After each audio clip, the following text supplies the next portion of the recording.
et c'est ça le point important. Si on peut passer au slide d'après.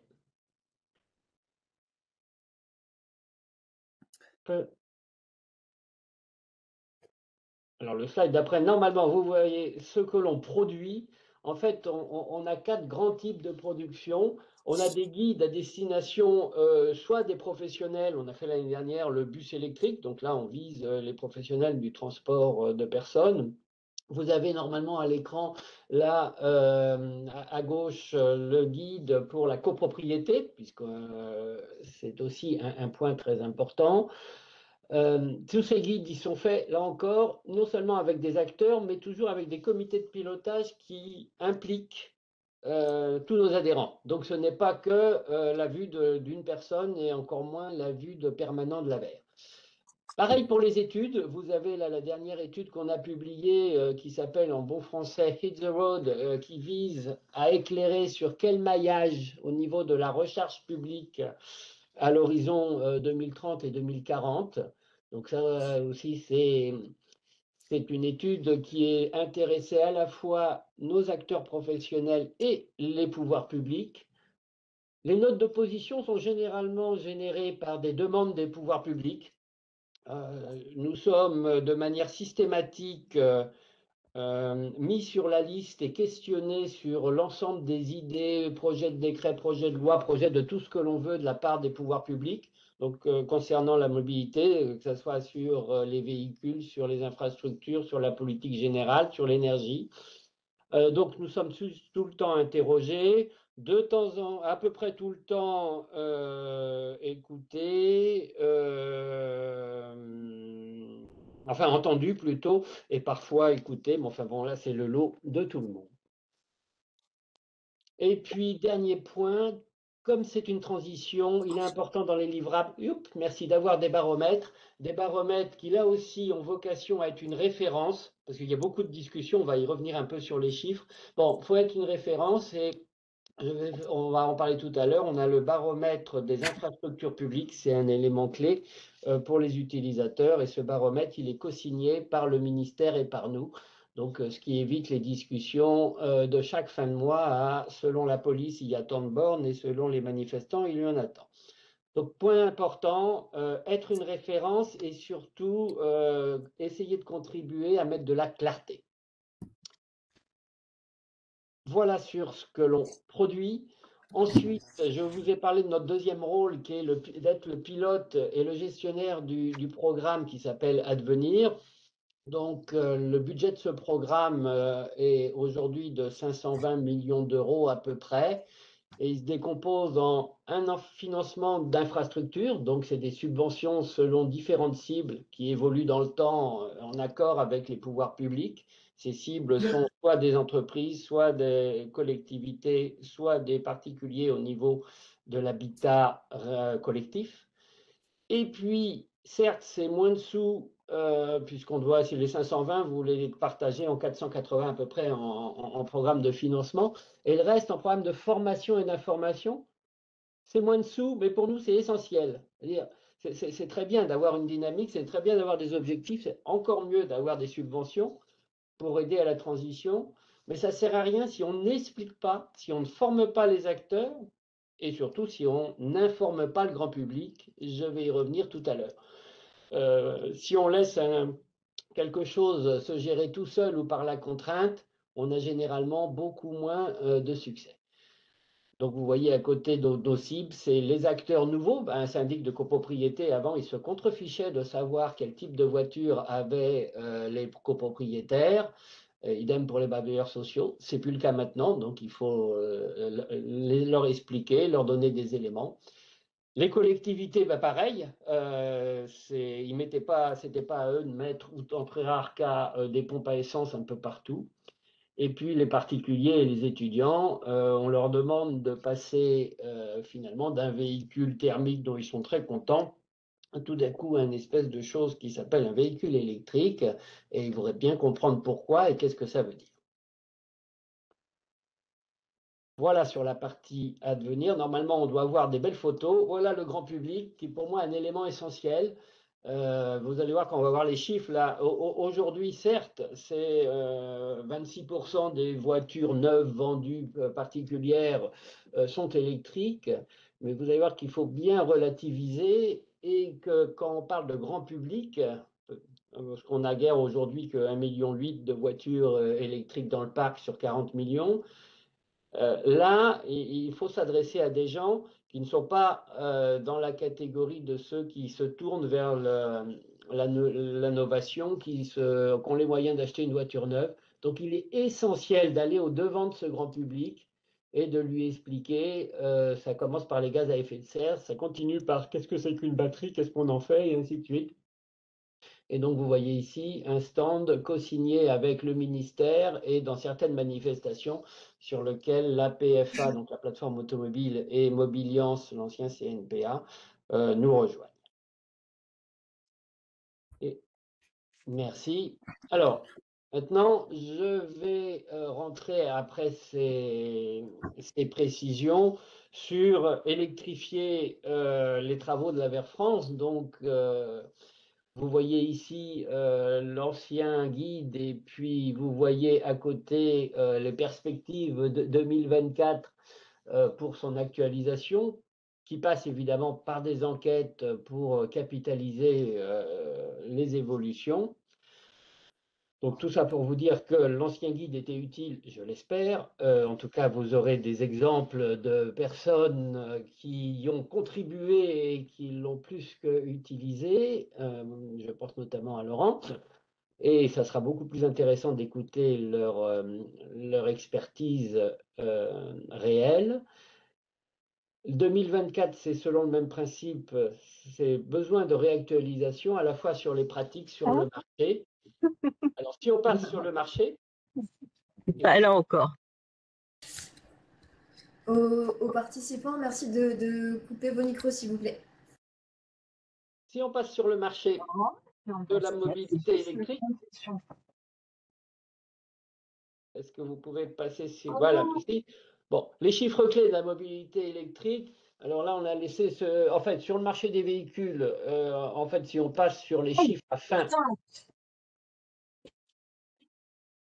oui, si on passe sur les chiffres à fin mai, on est arrivé aujourd'hui à 1,8 million de voitures en parc. Là, vous avez ceux à fin avril, donc ça ne change pas trop.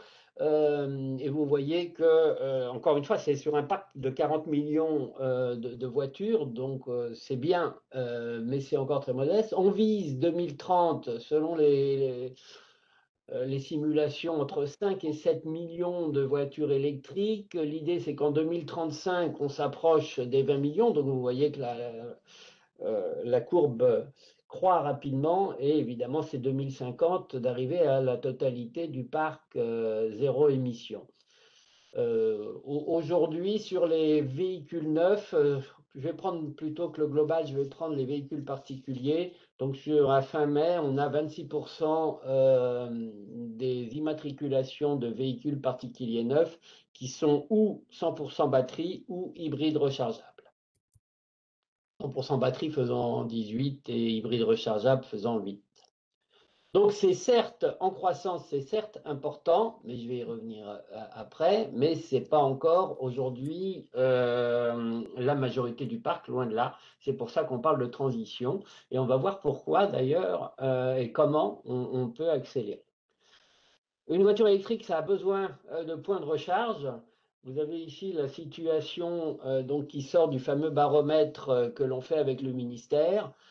Ce baromètre, il a 3 buts. Il dit combien il y en a, comment elles marchent, sont-elles disponibles et combien elles coûtent, qui sont 3 questions un peu basiques, mais pas stupides normalement. Donc, vous voyez la situation actuelle, aux alentours de 130 000 bornes de points de charge, pardon. On en vise 330 à 480 à l'horizon 2030. Je parle bien des charges publiques. Et puis, vous voyez leur répartition. Il y en a aujourd'hui 43% qui sont dans les commerces, 34% dans les parkings, 18% en voirie, 5% en entreprise. La qualité est un point important à surveiller parce que 78% de disponibles techniquement, c'est-à-dire c'est chaque borne prise individuellement, c'est à la fois pas horrible, mais c'est pas bon. Et donc, on va faire évoluer de toute manière ce critère à partir de fin juin. Donc, on sortira en juillet. La probabilité, quand on arrive devant une station, d'avoir un point de charge disponible, qui soit pour l'utilisateur, donc que ce soit parce que tout le monde l'occupe ou que ce soit parce qu'ils sont en rade, mais ça parlera beaucoup, beaucoup mieux. Ensuite, vous avez quand même un chiffre important à retenir pour un professionnel qui gère un réseau comme cela, de points de recharge. Aujourd'hui, ça fait entre 12 et 20 sessions par mois. Donc, ça donne aussi une idée, 12 et 20 sessions par mois.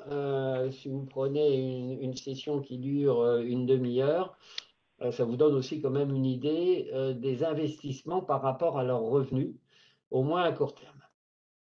Et puis, un petit élément sur le coût moyen, ça c'est le coût B2B. On voit qu'on est entre 33 centimes et 38 centimes. Alors, AC, c'est plutôt lent et DC, c'est la charge rapide généralement. Il y a quand même des alertes là aussi sur lesquelles on travaille avec le ministère parce que quand on regarde le 9e décile le plus cher, par exemple, des recharges lentes en voirie, on n'est pas loin de 1 euro.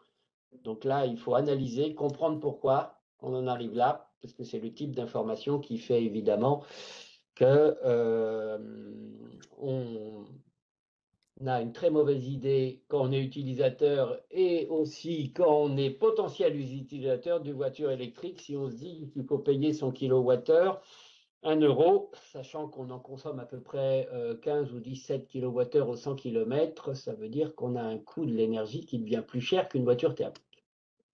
Voilà le but. En même temps, je vous présente pourquoi faisons-nous ces indicateurs pour progresser. Ensuite, revenons sur ce qui a été dit. L'état du marché des voitures, je vais accélérer, l'état du marché des véhicules. Le but de ces graphes, c'est de montrer. Alors en bleu, vous voyez sur le graphe de gauche les voitures thermiques, combien y a-t-il de modèles par segment, et en vert, combien y a-t-il de modèles électriques. Donc certes, les modèles électriques, il y en a beaucoup plus qu'il y a 3 ans, puisqu'aujourd'hui on en est dans le tour de 80, mais il y en a quand même sensiblement moins que de voitures thermiques, donc on n'est pas encore à égalité. Et surtout, quand on regarde par segment, si on prend au hasard le segment B et le segment BSUV qui font en France 50% du marché des voitures neuves, ben on voit paradoxalement que c'est là qu'il y a finalement la moins bonne, j'allais dire, couverture, surtout quand on compare au hasard au segment DSUV, qui est un segment plus haut de gamme. Donc, une couverture qui est en train de s'améliorer, puisque il suffit de regarder la télévision pour voir les annonces et les publicités, même des lancements, notamment des constructeurs français, sur les segments B et BSUV cette année. Parce que je l'ai questionné un peu. Je lui ai pas dit que j'étais un peu la bouche bée quand elle a demandé cette information. En fait, elle a sorti ça suite à mon message envoyé dimanche quand je lui ai proposé de corridor le vendredi soir et elle ne souhaite pas venir avec les garçons à Épernay, tu vois, pour passer au fait la journée avec eux. Mais je pense qu'en tant qu'organisateur de la réunion, je pense que vous pouvez peut-être couper son micro vous-même, non? Malheureusement, non.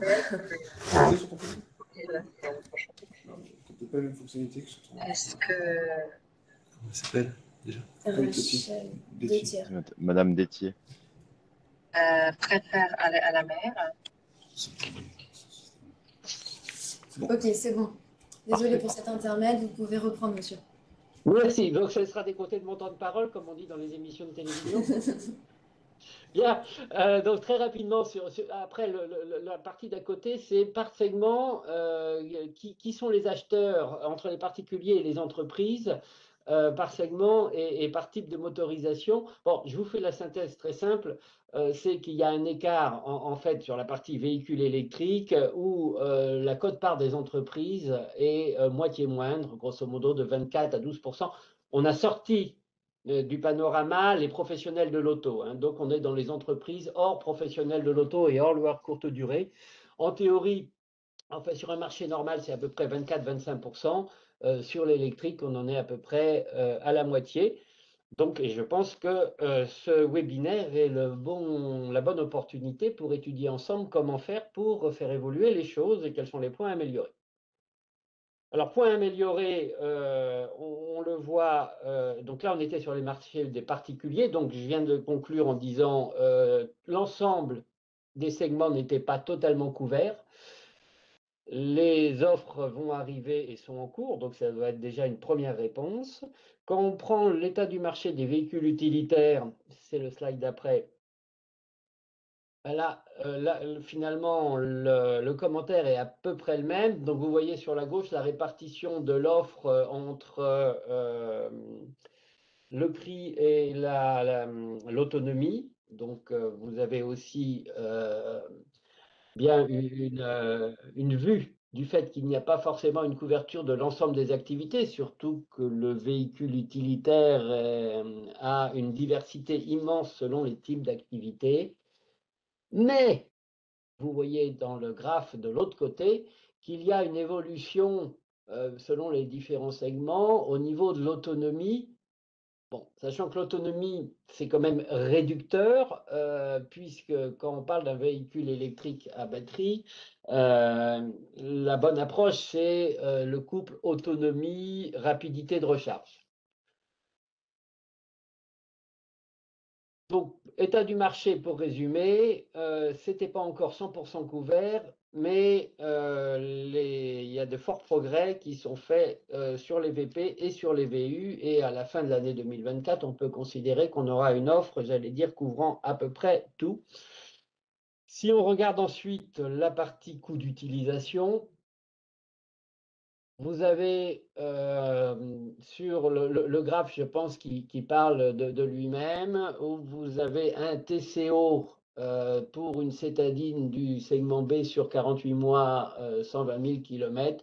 Vous voyez aujourd'hui que le TCO est en effet électrique, j'allais dire compétitif. Après, le but, c'est pas de dire on économise 2%. Pour moi, ce que je dirais, compte tenu du petit commentaire qu'il y a en dessous, c'est l'éventuel amortissement après de l'investissement dans les bornes de recharge en entreprise, malgré les aides. Disons qu'en TCO aujourd'hui, les calculs théoriques montrent une compétitivité de l'électrique par rapport au thermique, ce qui n'était pas le cas il y a 3 ans, de manière très claire. Mais là, je pense que les intervenants professionnels qui viendront après seront plus précis sur ce sujet-là. Donc, je préfère leur laisser le point. Ensuite, c'est bien d'avoir des véhicules qui correspondent, c'est bien d'avoir un TCO qui devient compétitif, mais comment fait-on le plein? Et donc là, on a un petit explicatif. J'allais dire qu'une voiture électrique, pour simplifier, au niveau plein d'énergie, c'est à la fois plus simple et potentiellement plus compliqué qu'une voiture thermique. Plus simple, parce que par rapport à une voiture thermique, il y a un élément essentiel, c'est qu'on peut, dans plein d'endroits, remettre un peu d'énergie dans sa voiture, ce que j'appelle biberonner. Et ça, on peut le faire dans un domicile, on peut le faire au bureau, on peut le faire sur un centre commercial, on peut le faire en voirie, et ça peut être de la recharge lente, donc dont les investissements ne sont pas énormes, et qui permettent donc d'avoir de l'énergie en permanence dans la voiture. Donc c'est passer d'un système de fonctionnement où je passe du plein à il me reste plus que 5%, il faut que je refasse le plein, à un système où finalement j'ai toujours la moyenne d'énergie. Donc c'est important à savoir, et je vais terminer par, si vous le voulez bien, parce qu'autrement je ne serai plus à l'heure dans mon chose, vous pouvez passer au slide suivant si vous le voulez, les grandes phases, et là je vais aller vraiment très très vite pour électrifier sa flotte. Le mot-clé, c'est, comme je l'ai dit pour les particuliers, c'est un changement. Et donc, c'est un projet, alors qu'on appelle dans le jargon des entreprises disruptif. Et pour cela, il faut le gérer comme ça. Et vous avez 3 phases, passons tout de suite au slide d'après, qui sont illustratifs des différentes phases.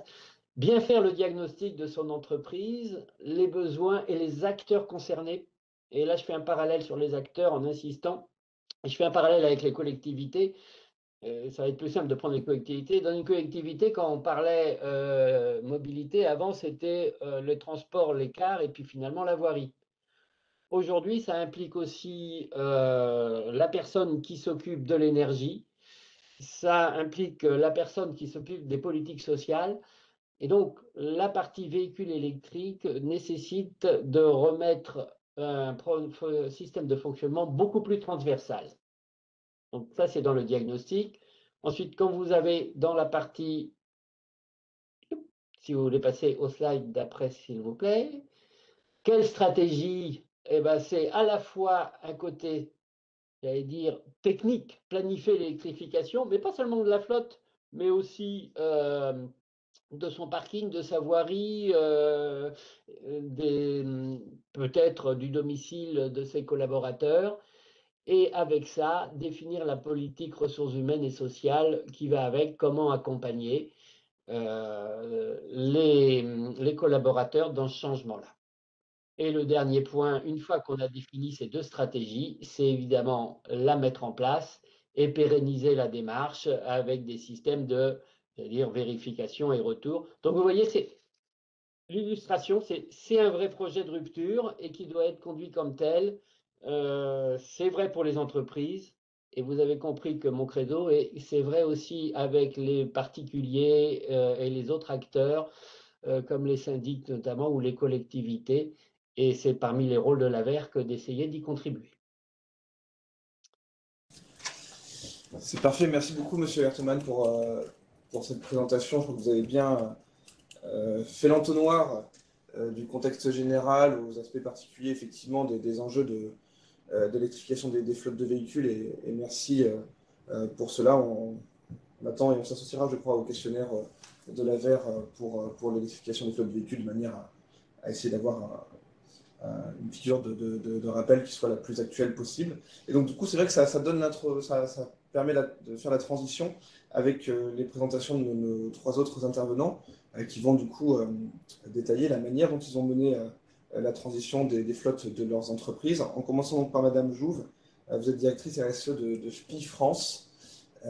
Si vous pouvez, du coup, reprendre la parole, si vous êtes toujours là. Normalement, tout devrait... Oui, je vois, ça y est. Ok, la parole est à vous pour une dizaine de minutes. Merci beaucoup. Je lance le chrono. Donc, merci Myriam, Sébastien de me donner l'opportunité de présenter le témoignage de SPI France sur le sujet du verdissement de la flotte véhicule aux côtés de Laurent, de Pascal et Antoine. Je vais tâcher de faire au mieux pour vous présenter ce que nous avons mis en place et je répondrai aux questions s'il y en a à l'issue de cette présentation. Je vais commencer d'abord par faire un petit rappel rapide des activités de SPI France, dans quel cadre cette démarche s'inscrit, et après je rentrerai plus en détail sur la décarbonation, le verdissement de la flotte et les leviers qui sont à notre portée. Donc effectivement, merci d'avoir passé à la slide suivante. Sur l'activité de SPI France, on est plutôt un acteur donc global dans tout ce qui est transition énergétique, numérique et industrielle. On s'occupe d'installation d'éclairage public, donc de bornes de recharge de véhicules électriques, ce qui est plutôt bien. Au niveau des bâtiments, on assure la maintenance des installations électriques, de climatisation. On est également présent dans le nucléaire, dans l'industrie, où on œuvre pour la décarbonation via des centrales solaires, photovoltaïques, des parcs éoliens. Et on intervient aussi beaucoup dans tout ce qui est services numériques, du PC jusqu'à l'utilisateur, dans nos différentes filiales. Vous pouvez passer. Donc, on a une démarche RSE qui est très structurée, comme vous pouvez le voir, avec deux orientations, des orientations business et celles qui sont plus en corrélation avec nos pratiques responsables. L'idée étant d'être en cohérence entre ce que l'on propose, vend à nos clients et ce qu'on s'applique à nous-mêmes. Ça paraît un peu simple de dire ça, mais il y a quand même une cohérence et qui apporte de la crédibilité, de l'attractivité et du sens dans ce que nous faisons au quotidien. Et donc, pour illustrer mon propos par la suite, d'un côté, vous avez la partie business et les solutions qu'on propose, notamment pour la mobilité décarbonée. Et concernant nos pratiques responsables, vous voyez que l'ambition exemplarité environnementale et sociale répond pleinement à Si on passe, merci. Cette stratégie RSE est assortie d'une feuille de route au niveau du groupe SPI, qui est déclinée dans l'ensemble de ces pays. Et au-delà d'une réponse réglementaire à la loi LOM que vous évoquiez, Sébastien, au début de cette intervention, qui a été reprise par Antoine également, le verdissement de la flotte de véhicules s'inscrit aussi dans une démarche de réduction des émissions carbone que SPI a entrepris. Donc, il y a d'autres actions aussi, mais je vais plutôt rester sur le scope 1 et 2. Donc, c'est plutôt une dynamique climat pour réduire l'empreinte carbone du groupe, avec un objectif de réduction des émissions du scope 1 et 2, donc les émissions directes, de 25% d'ici 2025 par rapport à une année de référence, 2019. Cet objectif a été approuvé par SBTi. Et donc, concrètement, si vous voulez, chez SPI France, donc c'est 638 000 tonnes équivalent CO2, mais les scopes 1 et 2 représentent 7%. Et sur ces 7%, 98%, donc quasiment la totalité, ce sont les émissions liées aux véhicules. Donc, on a vraiment la main pour agir. C'est vraiment un levier qui est à notre portée pour agir sur la réduction des 98% d'émissions carbone. Si on passe à la suivante. Voilà. Donc, en matière de décarbonation, on a une politique de véhicules, de services et de fonctions qui est 100% électrique depuis avril 2002, qui a été réactualisée il y a quelques temps, et donc qui est très fortement implantée. À la base de celle-ci, je reviens juste un tout petit peu en arrière, il y avait eu effectivement une étude, une enquête de mobilité pour accompagner le déploiement de cette car policy. Aujourd'hui, les véhicules légers de fonction, de service représentent à peu près 40% du parc de flotte véhicules. On a à peu près 10 000 véhicules. Et comme vous pouvez le voir, 61% des nouveaux véhicules en 2023 sont maintenant électriques. Donc, c'est plutôt une belle avancée dont on est très fiers. Et je vous expliquerai les leviers qu'on a mis en place pour y répondre. On a aussi des véhicules de chantier qui ne sont pas nécessairement dans la cartographie des usages mais dont on parle ce matin, mais des véhicules qui testent des biocarburants et qui sont aussi importants dans notre flotte de véhicules plutôt utilitaires de chantier. Et comme je vous le disais, des actions fortes pour réduire l'empreinte carbone au niveau de l'ensemble du groupe. Et puis, j'y reviendrai un tout petit peu plus tard, l'installation massive de bornes de recharge de véhicules électriques sur nos implantations, qui est un levier important pour garantir la recharge des véhicules dans nos différents sites où se déplacent les collaborateurs. Voilà. Donc, on peut passer au levier de déploiement. Merci. Donc, je vous ai organisé mon intervention par 3 enjeux, ceux qui touchent à ce qu'on pourrait qualifier l'organisation, la gouvernance, quelques détails dans l'approche de la mobilité et puis ce qui est fait au niveau de nos implantations.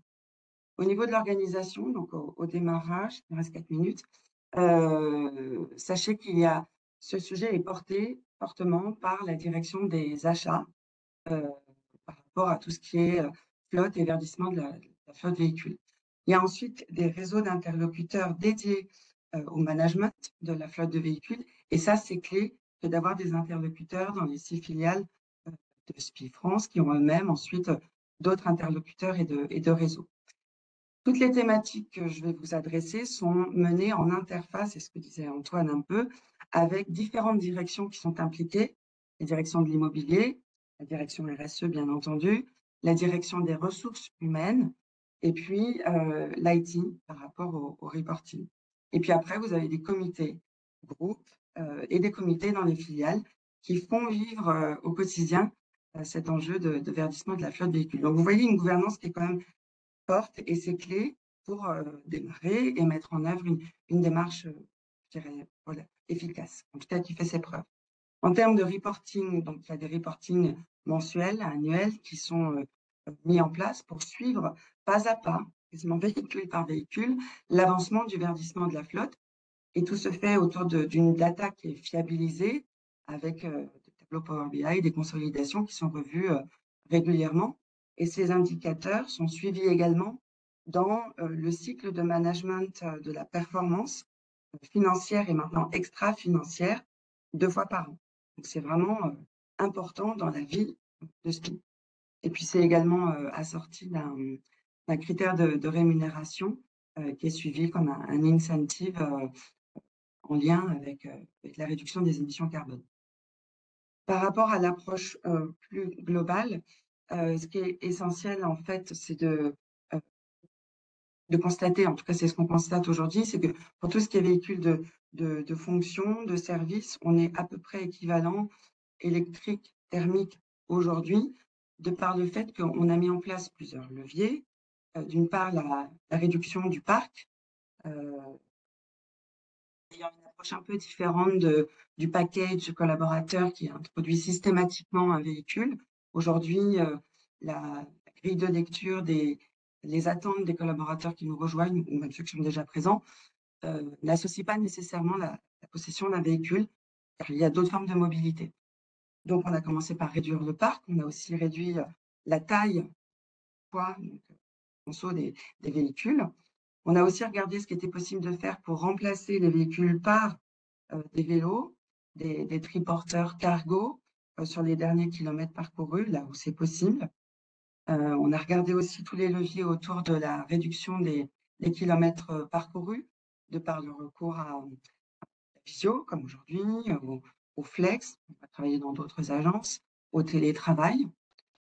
Il y a aussi une politique voyage privilégiant le train qui a été mise en place. Et puis, une plus grande possibilité de recharger sur nos sites ou dans le domaine public, voire chez des clients et chez soi, les véhicules électriques. On a notamment des cartes Total Énergie qui permettent de recharger partout et d'avoir accès aux bornes à peu près partout. Après, donc sur la carte Policy, ce que je peux vous présenter, c'est qu'aujourd'hui, sont avec 3 loueurs, sont des véhicules qui sont principalement produits en France ou en Europe, sont plutôt des jolis véhicules, enfin pour tous ceux qui sont attachés à la voiture, ce sont des véhicules qui sont relativement spacieux, tout dépend des catégories, mais il y a une habitabilité un peu SUV ou de plus petite taille qui est plutôt appréciable.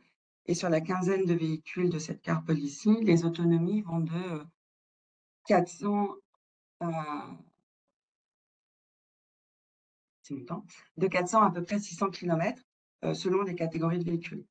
Je vais finir rapidement. Il y a aussi des leviers qui ont été mis en place au travers de contributions au financement des bornes de recharge de véhicules à domicile des collaborateurs et une participation également à la facture liée à la recharge au domicile.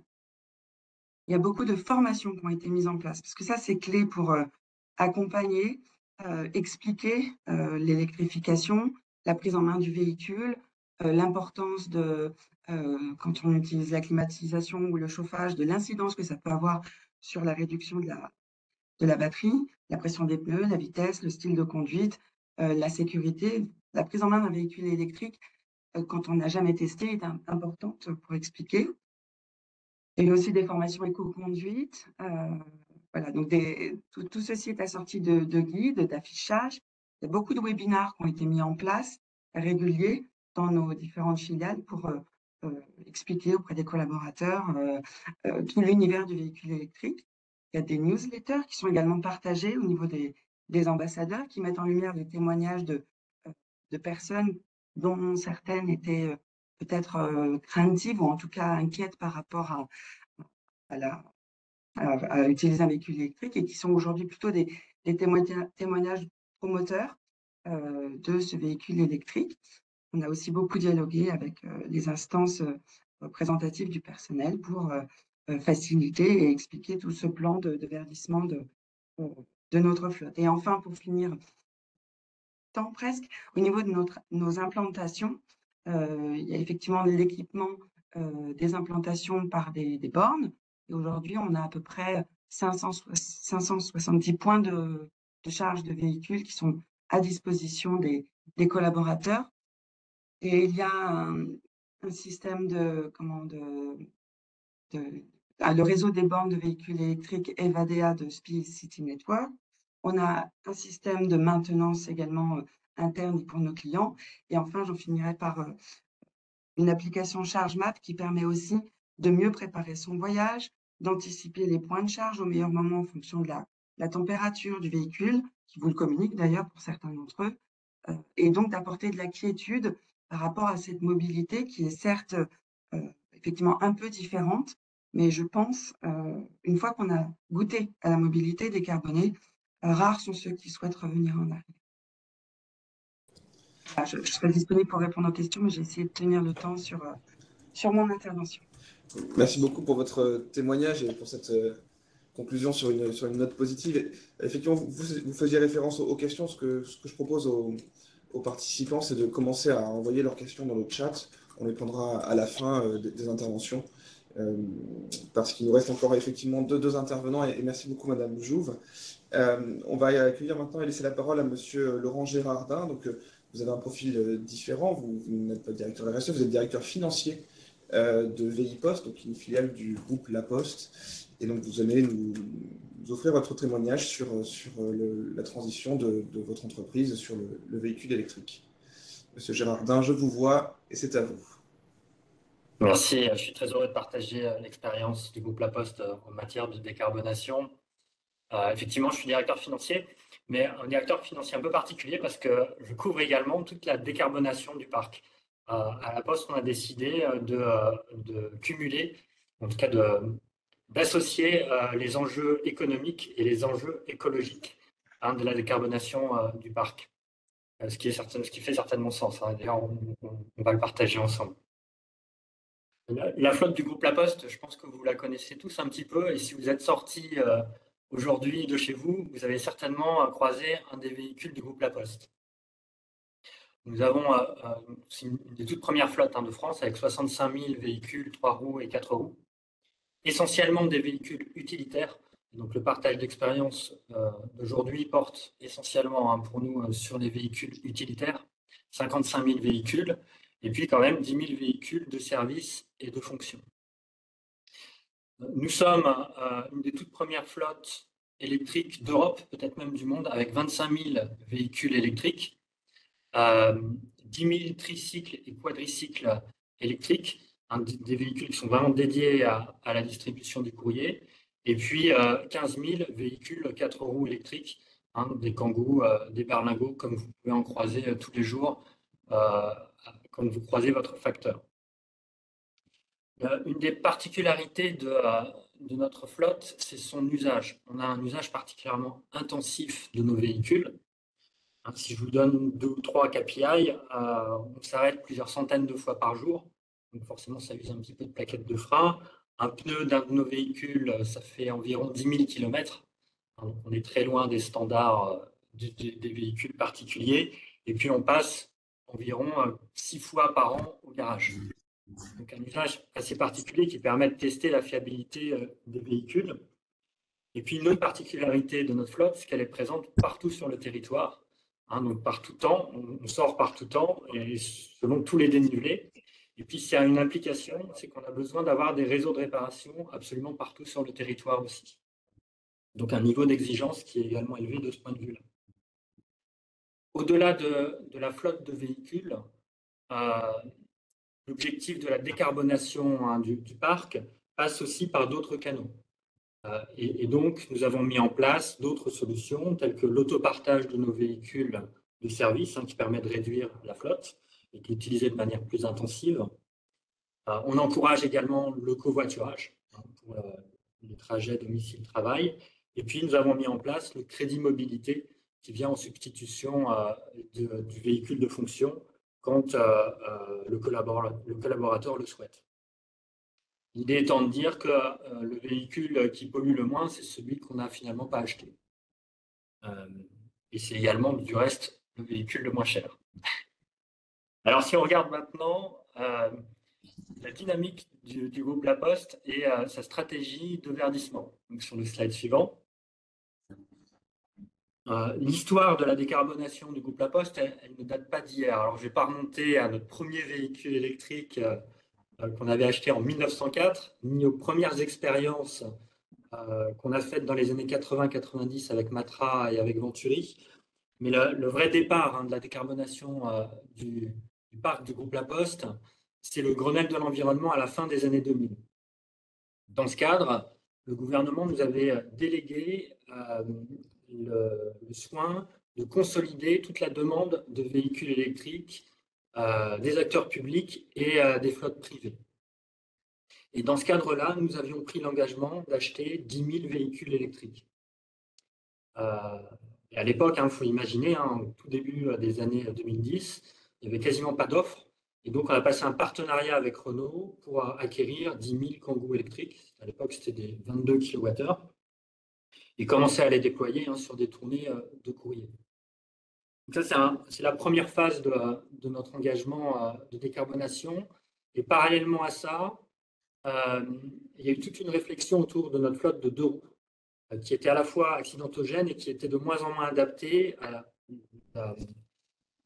des tournées qui devenaient de plus en plus longues, puisqu'on avait de moins en moins de courrier, et donc il fallait de plus en plus allonger les tournées.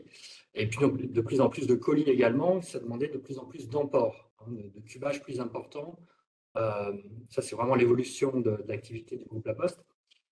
Et donc, dans ce cadre-là, on a décidé de mettre en place un véhicule 3 roues électrique dédié à la distribution du courrier. Et comme le véhicule n'existait pas sur le marché, on l'a co-construit avec une ETI française qui s'appelle Ligier, de manière à avoir un véhicule qui correspondait exactement à nos usages. Et donc, on a expérimenté ce véhicule, testé ce véhicule, puis ensuite on l'a déployé.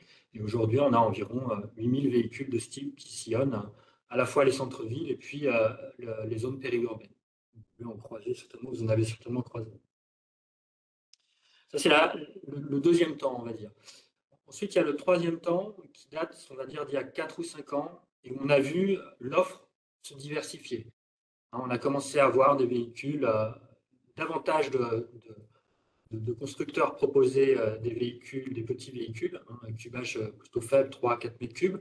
Et puis, on a vu des véhicules émerger sur des cubages plus importants, sur le 5 mètres cubes, le 8 mètres cubes, le 10 mètres cubes. Et donc, on a commencé à diversifier à la fois notre sourcing, et puis on est monté sur les cubages, là aussi, pour répondre à des besoins plus importants sur la distribution de colis. On arrive dans la période Covid où les demandes de colis ont explosé, le e-commerce a explosé. Et donc, on avait besoin de véhicules adaptés à ces nouvelles activités, ou au développement de cette activité. Là, c'est la troisième phase. Et puis, la quatrième phase, qu'on a commencé à peu près il y a 18 mois, c'est la décarbonation de nos véhicules de service et de nos véhicules de fonction. Et donc là, on a lancé des expérimentations. Je ne m'attarderai pas forcément beaucoup là-dessus, puisque je pense que Pascal Pavard d'EDF a une expérience beaucoup plus complète dans ce domaine-là, et je pense que son témoignage sera beaucoup plus intéressant.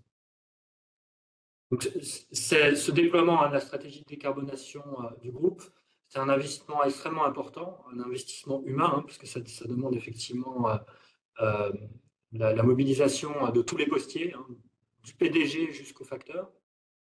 Et puis, c'est des investissements aussi importants. On parle de milliards d'euros si on se passe sur une durée longue.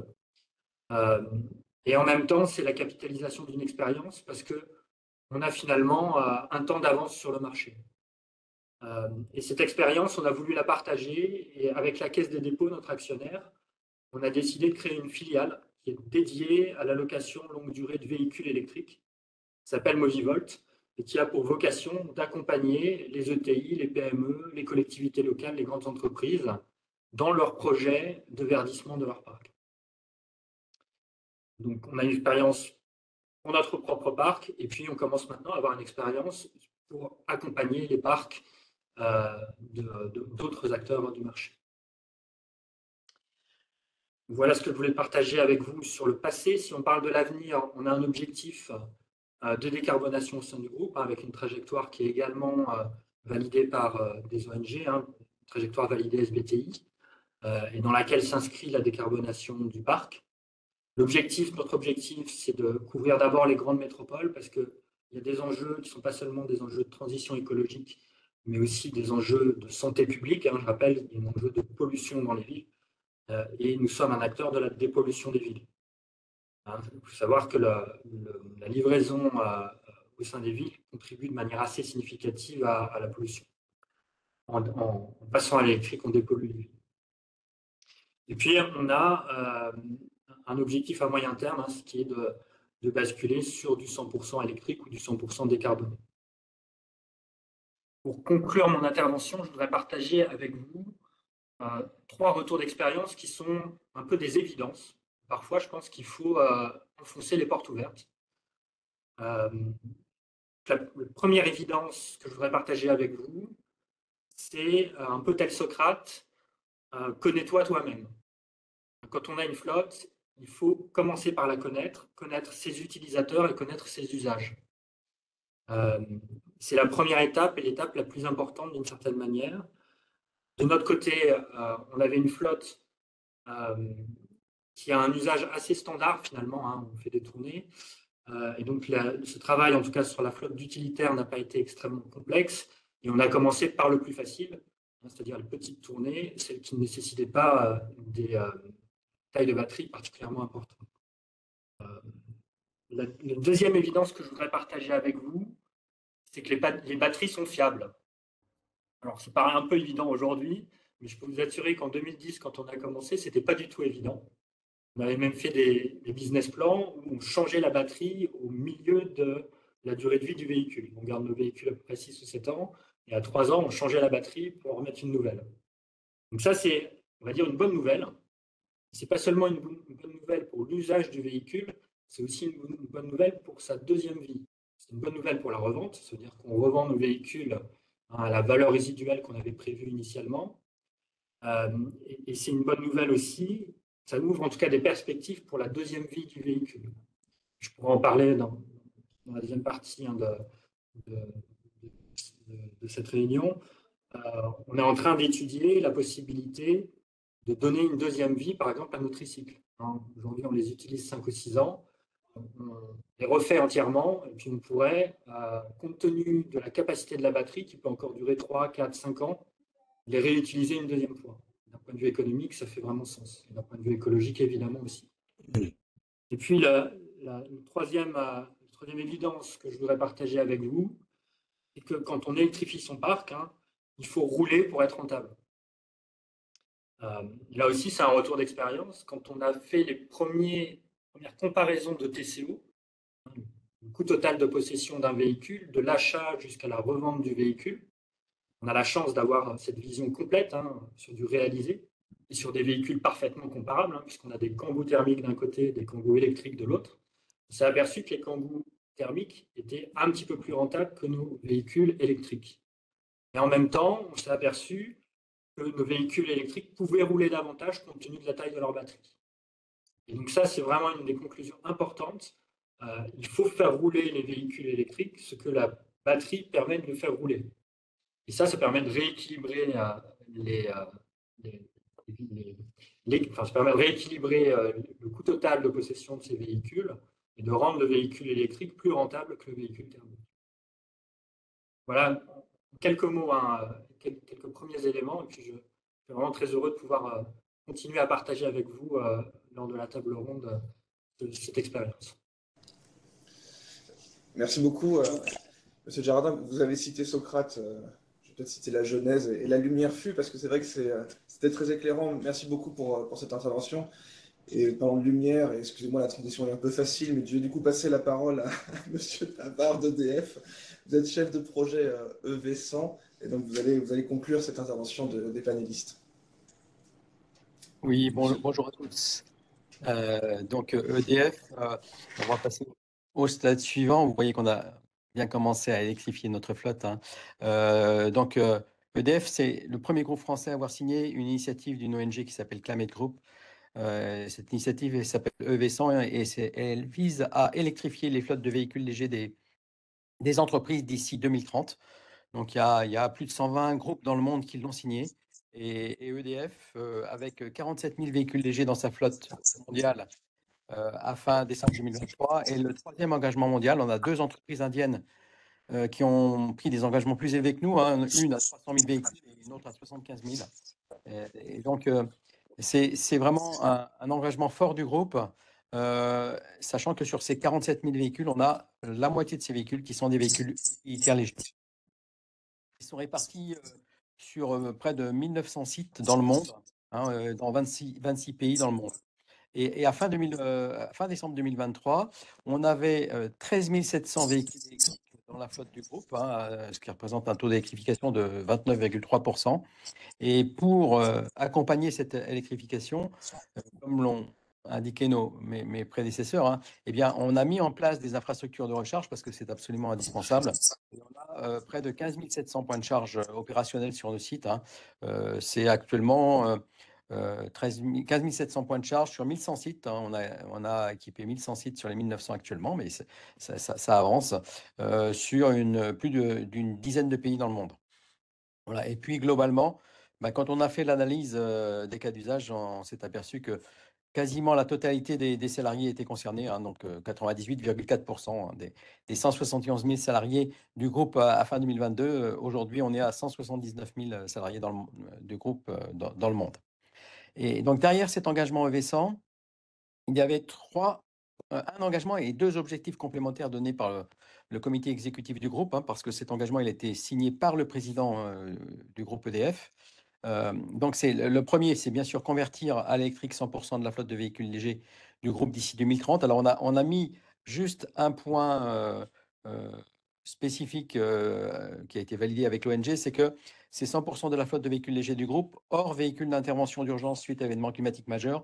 C'est-à-dire que notre objectif aujourd'hui, c'est 42 000 véhicules légers électriques à fin 2030 sur les 47 000, parce qu'on a à peu près 5 000 véhicules où en 2017, quand l'engagement a été signé, on n'était pas sûr de pouvoir les électrifier d'ici 2030 et on n'est pas encore sûr de pouvoir les électrifier, même si on voit maintenant de plus en plus de solutions, y compris lors de nos interventions suite à tempête, par exemple, et donc y compris lorsqu'il n'y a plus de réseau électrique entièrement disponible, on est capable de trouver des solutions pour recharger nos véhicules électriques. Les 2 objectifs complémentaires qu'a donné le COMEX du groupe donc au projet EV100, c'est réaliser cette transformation à ISO coût complet. C'est-à-dire que le TCO, le coût total de possession de la flotte du groupe au niveau mondial, sur la période du projet, donc 2019-2030, donc soit pour la flotte progressivement électrifiée, inférieur ou égal à celui que l'on aurait eu si la flotte était restée thermique. Donc aujourd'hui, on n'est pas tout à fait à cet objectif. On a entre 4 et 5% d'écart. Mais on a identifié la cause de cet écart. La cause de cet écart, ce sont les véhicules hybrides rechargeables. Si on n'avait pas dû intégrer des véhicules hybrides rechargeables dans notre flotte, eh bien, on serait déjà à cet objectif aujourd'hui. Donc, on a été obligé de le faire parce que la chaîne n'était pas suffisante à un moment, notamment. Aujourd'hui, c'est plus le cas et donc on se dirige vers du 100% électrique dans notre car policy. Et puis le deuxième objectif qui a été donné par le COMEX, c'est de mettre en œuvre en interne au groupe des solutions innovantes, parce que évidemment l'électrification de la flotte pour nous, c'est bien sûr montrer à nos clients que l'on est exemplaire par rapport à cet objectif et que derrière on a un REX qui nous permet de proposer à nos clients des offres robustes et performantes. On va passer au slide suivant. Et là, la méthodo. La méthodo, c'est bien ce qui a été explicité également précédemment. C'est l'analyse des cas d'usage. Alors, je vois que le slide n'est pas passé. Voilà, merci. C'est bien l'analyse des cas d'usage. Et donc, le cas d'usage, pour nous, il y a 3 axes. Il y a les véhicules, et donc le nombre de kilomètres qu'il faut en moyenne par jour. Et nous, on parle en moyenne par jour dans 80% des cas. Il y a les lieux et les besoins de recharge. Où est-ce qu'on va se recharger et quel va être le besoin? Est-ce que ça va être un besoin de recharge lente? Est-ce que ça va être besoin de recharge rapide? Ça, c'est un point important. Et puis enfin, les populations concernées et les caractéristiques des interventions, parce que nous avons une multitude de cas d'usage et une multitude de conditions d'intervention dans la flotte du groupe au niveau mondial. Ce que je peux vous dire aujourd'hui, c'est que nous avons analysé plus de 85% de nos cas d'usage en termes de volume de véhicules, hein, donc plus de 38 000, et que sur ce qu'on a analysé, 74% des cas d'usage sont électrifiables. Ensuite, une fois qu'on a analysé ces cas d'usage, eh bien, on construit le catalogue des solutions. Et en construisant ce catalogue des solutions, on prend en compte, bien évidemment, le TCO, hein, puisque vous l'avez vu, on a un objectif d'optimisation du TCO de la flotte électrifiée. Donc, on a un catalogue de solutions qui comprend des véhicules électriques et des solutions de recharge associées. Parce qu'un véhicule électrique en lui-même ne permet pas de satisfaire un cas d'usage.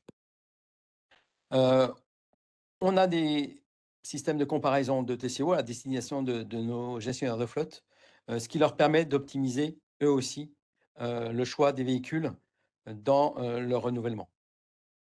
Et enfin, on consolide tous ces éléments au niveau des entités du groupe pour pouvoir valider ce qu'on appelle notre plan de déploiement. Donc, on a un plan de déploiement véhicule électrique année par année, associé à un plan de déploiement d'infrastructures de recharge. Parce que dans nos cas d'usage, et c'est la majorité des cas d'usage qu'on retrouve dans les entreprises en France, on a entre 80 et 90% des recharges qui se font soit sur site de travail, soit au domicile du salarié.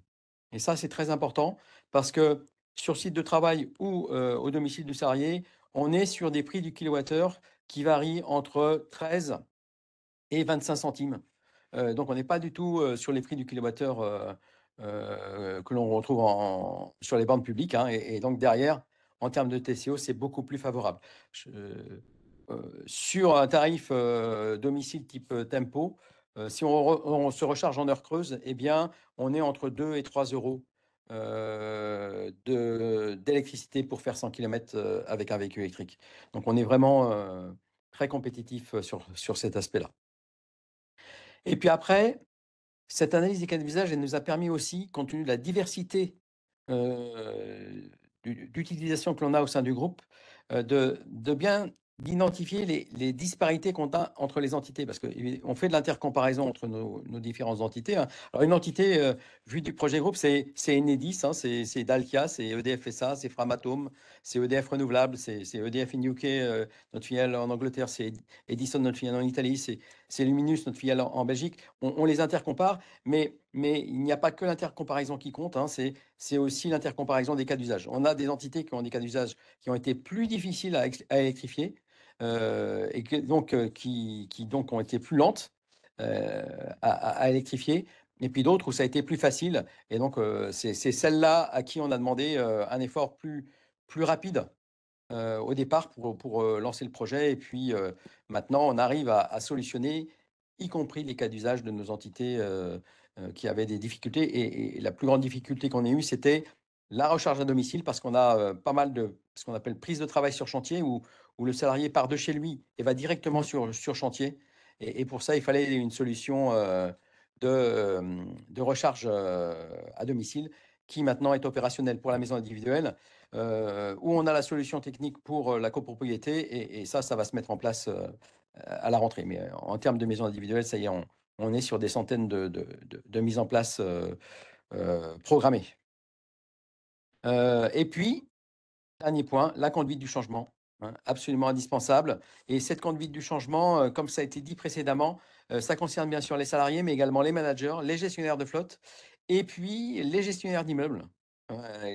Parce que l'un des points d'attention sur lesquels il faut travailler au départ, et nous on l'a vu, hein, on l'a vécu, c'est que contrairement à ce qui se passe avec le véhicule thermique, où le gestionnaire de flotte peut être indépendant dans ses choix de véhicules, eh bien, quand on fait un choix de véhicule électrique, il ne faut pas oublier qu'il faut la borne de recharge au moment où le véhicule arrive. Parce que s'il n'y a pas de borne de recharge au moment où le véhicule arrive, eh bien, on ne peut pas l'utiliser. Et à ce moment-là, ça coûte très cher, puisqu'il faut louer en courte durée des véhicules thermiques le temps que la borne de recharge arrive. D'où la cohérence à avoir entre l'implantation des infrastructures de recharge, qui est plutôt pilotée par les gestionnaires d'immeubles, gestionnaires immobiliers, et l'arrivée des véhicules électriques. Donc là, il a fallu organiser, et maintenant c'est fait, hein, bien évidemment, hein, avec 15 700 points de charge opérationnels dans le monde. Évidemment, ça a été fait, mais au départ, il y a eu ce souci de cohérence entre le gestionnaire de flotte et le gestionnaire immobilier, notamment que dans côté immobilier, ils ont l'habitude de faire des arbitrages budgétaires, et là, ils n'avaient pas pris conscience qu'en faisant certains arbitrages budgétaires sur les infrastructures de recharge, eh bien, ça plantait le groupe au niveau de l'électrification, et qu'en coût complet pour le groupe, ça coûtait plus cher, puisqu'on avait des véhicules électriques qui ne pouvaient pas être utilisés et dont on payait la location. Donc voilà, ça c'est un point important, un Rex important que nous, on a eu au départ, et sur lequel il faut faire attention. Donc, côté conduite du changement, vous voyez, on a mis en place beaucoup de choses, parce que oui, c'est un vrai changement. Même si, comme j'ai l'habitude de le dire en interne, on n'est pas à la fin du 19e, début du 20e, où on est passé du cheval à la voiture. Hein, ce n'est pas ce niveau de changement-là quand même, mais c'est quand même un changement important. Hein, le véhicule électrique, c'est autre chose. Et donc, il faut bien l'accompagner. Donc, on a des réseaux, on a des relais locaux, on a des possibilités d'essayer avec nos poules d'autopartage. Nos poules d'autopartage, aujourd'hui, il y a 50% des véhicules qui sont des véhicules électriques. Et puis, on a mis en place de la location courte durée. Donc, nos marchés de courte durée, de location courte durée, on est le plus grand client des loueurs courte durée en France. En moyenne, on loue 1800 véhicules par jour en courte durée en France, tous les jours, 365 jours par an. Donc ça, c'est important. Donc ça a été mis en place. On a également travaillé sur les offres aux salariés, donc pour leurs besoins personnels. Et ça, évidemment, quand on a un salarié qui, à titre personnel, a un véhicule électrique, c'est beaucoup plus facile de lui mettre à disposition à titre professionnel un véhicule électrique. Et donc, à l'été 2023, on avait 26 000 salariés, 26%, pardon, 26% de nos salariés qui avaient un véhicule électrique à titre personnel, c'est-à-dire 10 fois la moyenne des Français. Et ça, c'est un point qui est très intéressant pour la conduite du changement de l'électrification de la flotte. On a des actions de communication, de sensibilisation, on a des actions de formation, et notamment à l'éco-conduite. Hein, c'est quelque chose qui est important. L'éco-conduite, ça permet d'améliorer la sécurité de l'utilisation des véhicules, mais ça permet aussi de diminuer la consommation des véhicules. Alors, c'est valable aussi pour les véhicules thermiques, hein, mais il y a un autre intérêt pour les véhicules électriques, c'est qu'en diminuant la consommation, on augmente leur autonomie, et donc derrière, ça facilite l'adoption du véhicule électrique dans la flotte. Et puis, on a aussi mis en place, et là c'est l'aspect RH, dans l'intéressement, un critère lié à l'électrification de la flotte. Alors ça aussi, ça a été innovant, mais finalement, les OS ont été très positives. Alors évidemment, ils ont négocié le critère, les modalités, les seuils à atteindre. Bien sûr, ça c'est tout à fait normal, mais en tout cas, il n'y a pas eu de blocage concernant les OS. Alors au départ, on était sur un critère d'électrification de la flotte, où là, le questionnement des OS, mais comment un salarié peut agir sur l'électrification de la flotte, alors que c'est la responsabilité de la direction et du gestionnaire de flotte, mais quand même, s'il y a l'acceptabilité et autres. Et puis là, maintenant, on va passer cette année à un critère d'utilisation du véhicule électrique de la flotte. Donc, on va passer sur un critère de volume de kilowattheures consommés par la flotte électrique sur le nombre de kilowattheures consommés par la flotte globale du groupe, puisqu'on sait transformer un litre de gazole ou un litre d'essence en kilowattheures. Et donc ça va nous permettre aussi de travailler sur le taux d'utilisation de la flotte de véhicules électriques du groupe. Et enfin, on a un paramètre de conduite du changement qui de voir où en est l'appropriation des salariés concernant les véhicules électriques de la flotte. Et enfin, on a la partie, alors c'est le slide précédent, la partie solutions de recharge. Donc les solutions de recharge, on a sur le lieu de travail, hein, je vous l'ai dit, hein, c'est 90%, entre 80 et 90% de la recharge se fait sur le lieu de travail ou au domicile. Donc sur le lieu de travail, on a mis des bornes 7 et 22 kW. On a aussi quelques bornes rapides 50 et ultra rapides 150 kW. Et on a des bornes à domicile Et là, on a donc un critère, c'est un point de charge courant alternatif par véhicule électrique professionnel, ce point de charge pouvant être soit sur le lieu de travail, soit au domicile du salarié. Et puis après, on a toute la recharge à destination en voirie ou en itinérance avec un pass. Bon, nous, c'est le pass EasyVia, hein, c'est le pass du groupe. Alors, sachant qu'on a créé un pass spécifique pour le groupe qui s'appelle Mobiliser pour le climat, c'est ce que vous voyez aussi sur les voitures. Ce pass, il permet d'accéder aux bornes publiques, mais également aux infrastructures revêtant, puisque nos 15 700 points de charge, alors là c'est pour la partie française, un peu moins en France, eh bien, sont accessibles par l'ensemble des véhicules électriques du groupe. C'est-à-dire qu'un véhicule de Dacia qui va sur une centrale nucléaire de DFSA, eh bien, il peut se recharger avec ce pass sur les bornes du parking de la centrale. Et enfin, en termes d'innovation, on peut passer au slide suivant. Donc, le plus grosse innovation, alors la première innovation que vous pouvez voir en offre, c'est PV plus IRVE, hein, donc ombrière photovoltaïque plus infrastructure de recharge dessous. Ça a été testé dans le cadre de Vessan et maintenant ça fait partie et donc accessible à tous d'EDF ENR. Et là, ce qu'on teste aujourd'hui, c'est la recharge intelligente parce que c'est quelque chose qui est fondamental, hein. Il faut absolument adapter la recharge du véhicule électrique par rapport à la production, notamment des éoliennes et du photovoltaïque qui est intermittente, pour que l'optimum économique soit là et l'optimum CO2 également, même si aujourd'hui le kilowattheure produit en France est très bas carbone. Eh bien, on peut encore faire mieux avec la recharge intelligente. Et donc, on teste aujourd'hui sur les IRV EV100, il y a 6000 points de charge qui sont pilotés en recharge intelligente sur 150 sites de DFSA en France. Voilà. Parfait. Merci beaucoup, Monsieur Pavard. Je crois qu'on a vraiment été en profondeur dans la plupart de vos cas d'entreprise. Et donc, c'est vrai que c'est passionnant. Il y a quelques questions déjà sur le chat. Il nous reste donc un peu moins d'un quart d'heure pour avoir des questions-réponses. Alors, je vais peut-être commencer par le volet économique, avec deux sous-questions, et je vous laisserai chacun répondre si vous le souhaitez.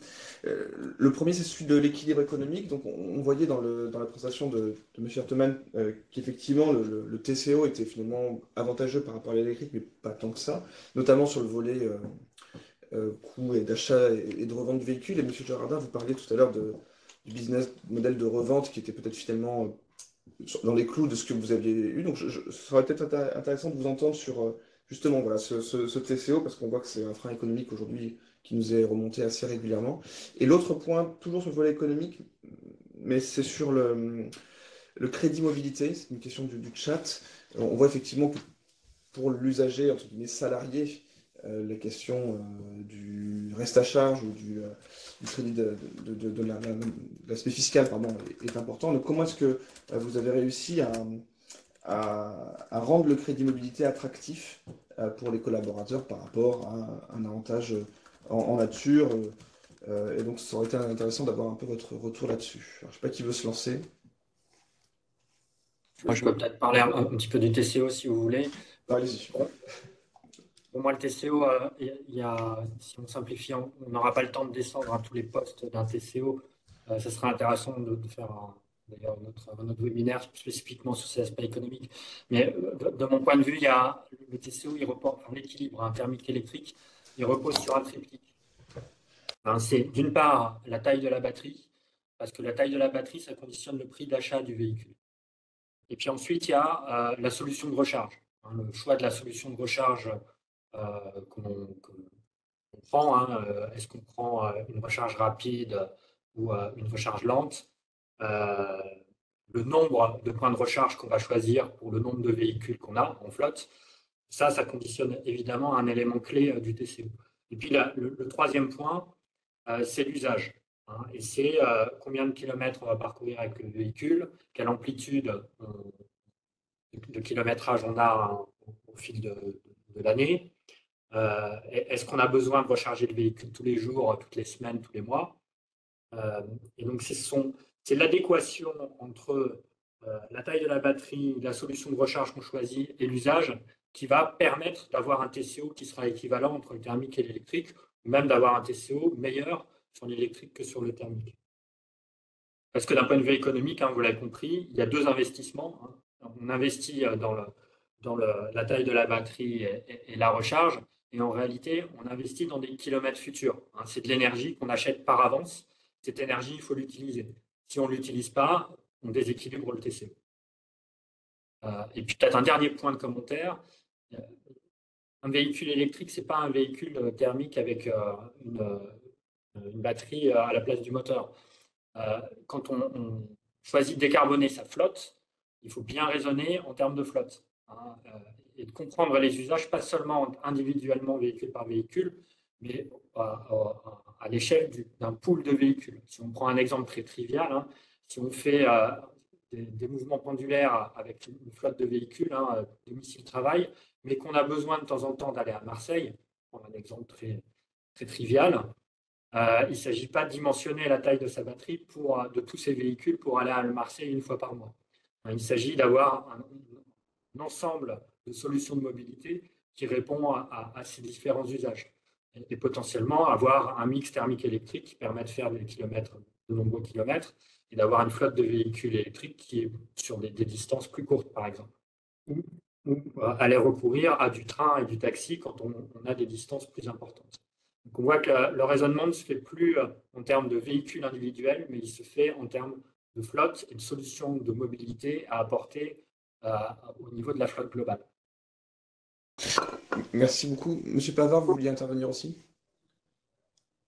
Oui, juste tout à fait d'accord avec Laurent, c'est bien les trois postes là, qui sont importants. Alors, l'analyse qu'on vient de terminer là sur les nouveaux TCO, parce qu'il y a eu énormément de changements en début d'année, nous, ce qu'on voit, c'est que pour les véhicules de fonction, il y a vraiment plus de photos. Des véhicules de fonction qui vont 1000 km par an ou plus, il n'y a vraiment plus photo. Le véhicule électrique est nettement inférieur au TCO que le véhicule électrique. Dans l'ordre, c'est véhicule électrique, véhicule thermique et véhicule électrique. C'est toujours le plus cher. Donc ça, c'est un point qui est important. Et alors, ce qu'on a mis, nous, en avant, là, et récemment, c'est ce qu'on appelle le TCO salarié, ce que ça coûte au salarié qui a un véhicule de fonction.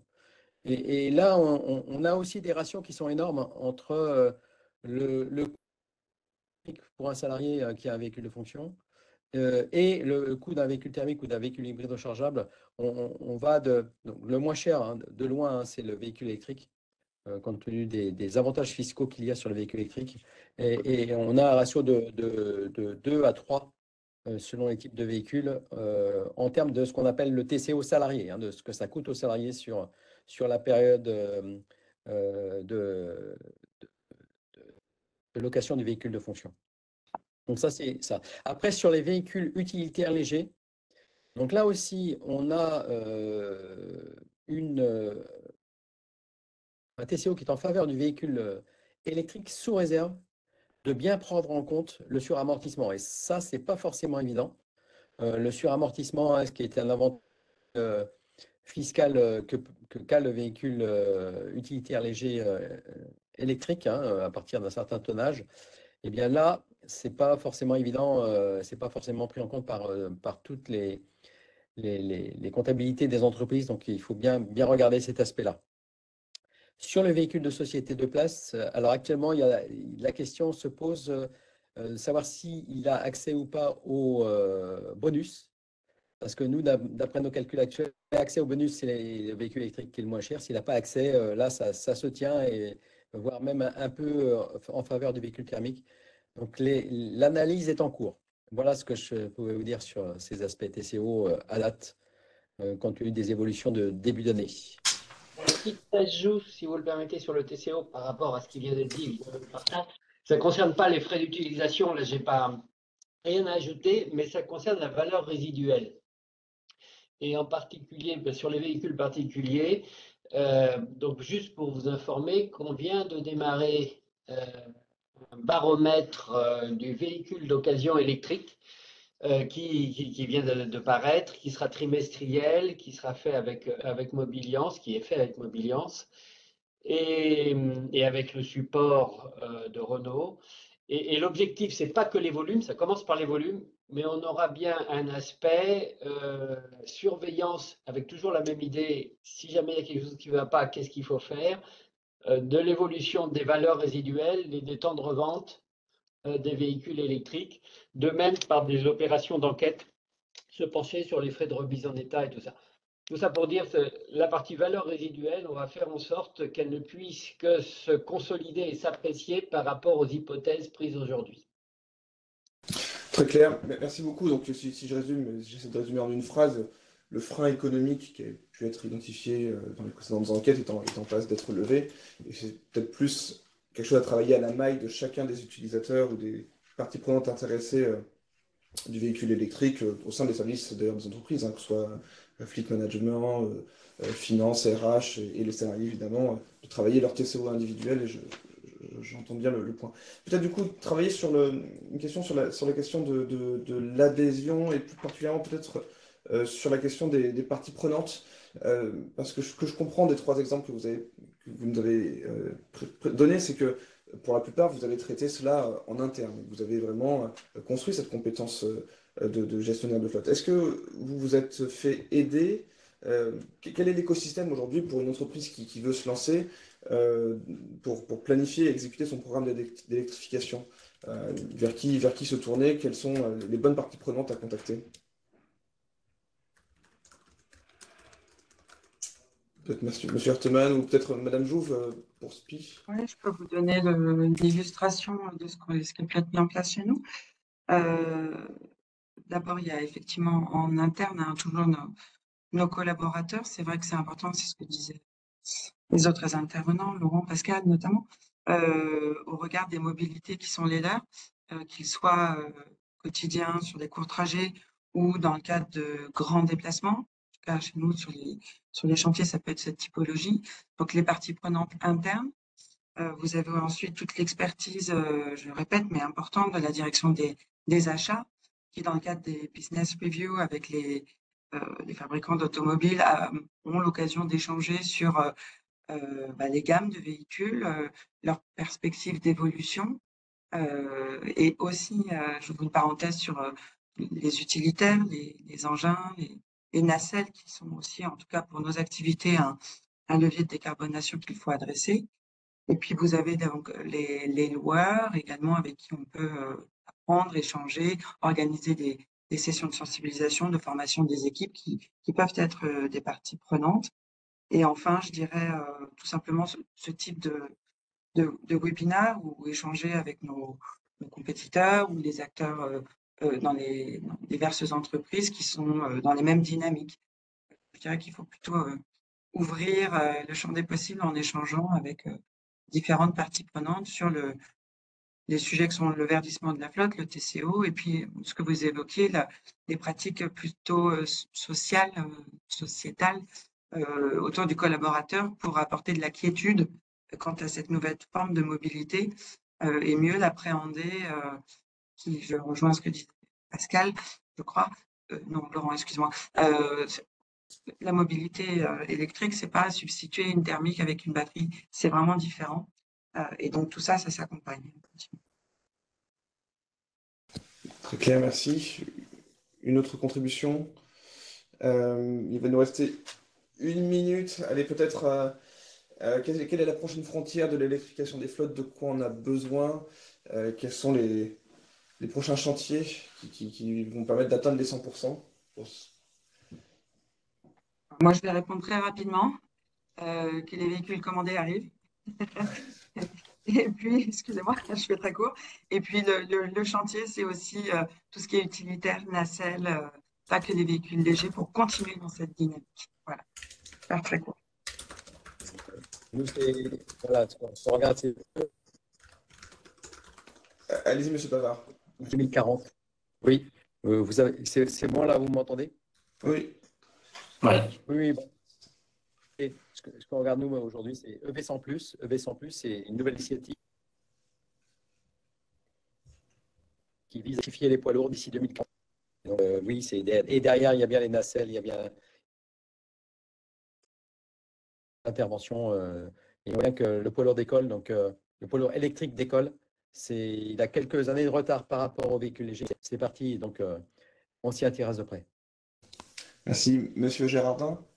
Moi, je dirais, pour rebondir sur ce que disait Ingrid, il ne faut pas seulement que les véhicules arrivent, il faut aussi que les bornes arrivent.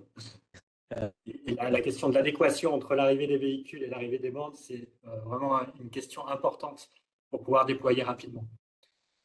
Et puis j'ajouterais, on en a parlé un petit peu, mais il y a à mon sens un vrai enjeu autour de la deuxième vie des véhicules et aussi du rétrofit des véhicules thermiques en électrique.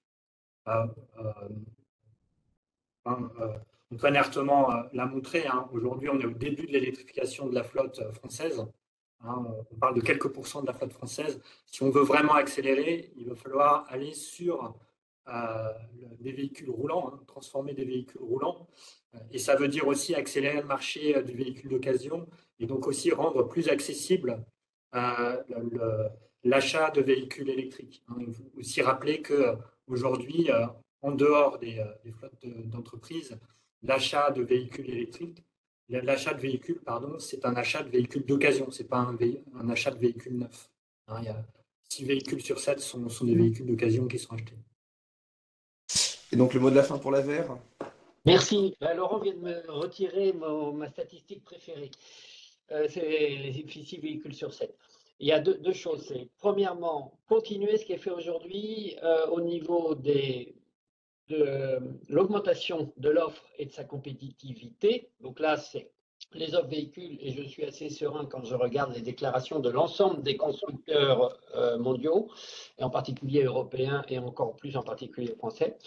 Au niveau des infrastructures, je vais plus loin que Laurent. Moi, je dis il faut être un pas en avance. La mauvaise formule que m'interdit le ministère, c'est surinvestir au niveau des infrastructures publiques. Donc, je suis politiquement correct et je dis anticiper. C'est plus beau, mais donc c'est toujours se positionner pour avoir le maximum de qualité de service, sinon on tue toute une dynamique.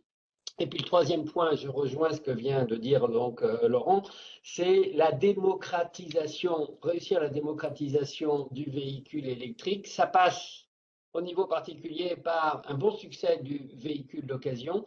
Ça passe au niveau des entreprises par le type d'action que vous faites, c'est-à-dire partager des informations, des bonnes pratiques. Et au fur et à mesure où, en effet, l'offre de véhicules s'étend et répond au maximum d'usages, saisir toute opportunité que chaque entreprise, quelle que soit sa taille, soit prête à passer à l'électrique. Et à nous aussi de savoir l'accompagner, elle, et d'accompagner les salariés qui sont des particuliers à travers la bonne information. Merci beaucoup en tout cas pour ces mots de conclusion, plein d'enthousiasme. J'espère effectivement que ce webinaire aura contribué à démocratiser ces usages de véhicules électriques et d'électrification des flottes de véhicules pour une cible professionnelle. Merci à vous, nos intervenants, pour votre temps, pour votre disponibilité, pour votre expertise. Merci aux équipes du MEDEF pour l'organisation. Et bien évidemment, merci à tous d'avoir assisté à ce webinaire qui sera disponible en replay dès qu'on aura l'occasion de le faire, donc dans les prochaines semaines, enfin prochains jours, pardon, allez, soyons ambitieux. On vous l'envoie. Et en tout cas, merci à tous et très bonne journée. Et merci d'avoir assisté à ce webinaire. À bientôt. Merci à vous. Merci à vous. Au revoir. Au revoir.